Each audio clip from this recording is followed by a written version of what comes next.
nice synchronised pair of Chipmunk T10s, both provided by the aircraft restoration company, looping in opposition to commence their display.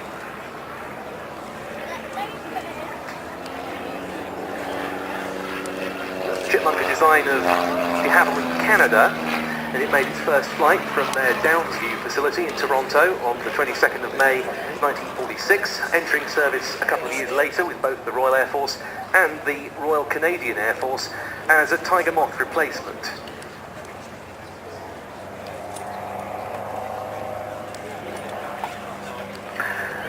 And in fact, Chipmunks are still on service with the Royal Air Force. They're used by the Battle of Britain Memorial flight to maintain their tail dragger experience, of course. Quite a few here have been through the care of the aircraft restoration company in the operations of these two. The first Royal Air Force Chipmunks were delivered to the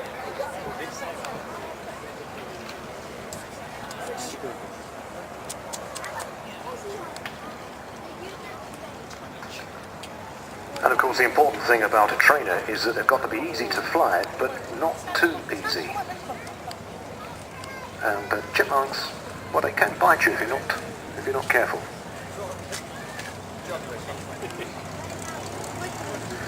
Forming up now for a bit of close pairs work.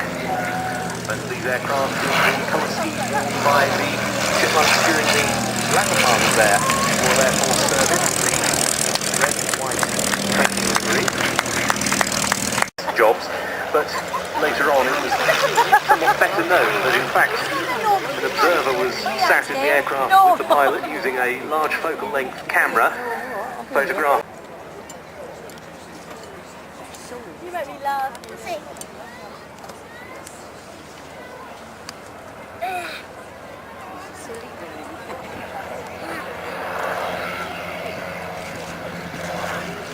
Power comes from the de Havilland Gypsy Major 8, delivering some 145 horsepower, gives the Chipmunk maximum speed of around about 130. British productions undertaken by de Havilland at both its Hatfield and Hard plants.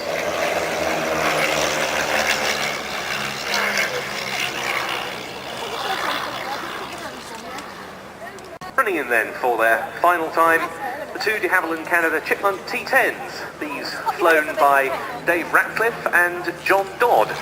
John Dodd being the man who's recently gained some experience on that wonderful Piccadilly replica that was based at Duxford for a few months in the summer, which now looks to have made possibly its final flight.